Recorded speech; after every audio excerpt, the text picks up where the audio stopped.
Good afternoon. I thought today I'd just address some of the antibiotics that we use and that I always keep on hand for lactating, and most of these can be given to calves as well.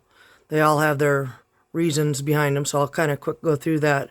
Exceed here is a broad spectrum antibiotic. I use it on foot rot and BRD, like if a cow has pneumonia, that's where she gets that. B complex, I use that in a couple circumstances. If a cow is just looking punky and doesn't want to eat, I'll give her that, but it's also instrumental in getting it to rebound from ketosis. And then in the case of ketosis, I actually run it into an IV using dextrose as a carrier.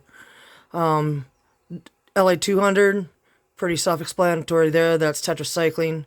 Use that in the cases of mastitis, like some mastitis pathogens respond to that. If you give it intramuscular, like E. coli is one that will rebound from that if you catch it right away. E. coli is a tough pathogen to catch, or to treat, but I'll talk about that in a different one.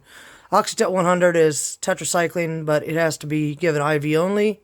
Furosemide, that's like our version of Lasix, but it's a diuretic for cows. I give it right after calving or sometimes before, to combat a calving edema.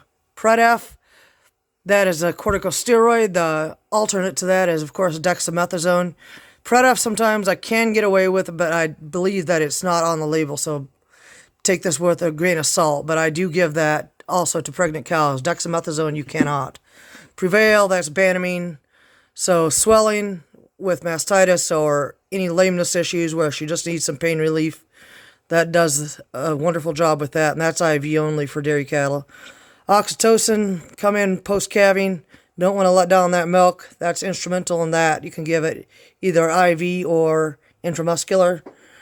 And then I got Multimin 90. That's just kind of the supercharger vitamin combo that I use for cows that are struggling and just looking punky for whatever reason.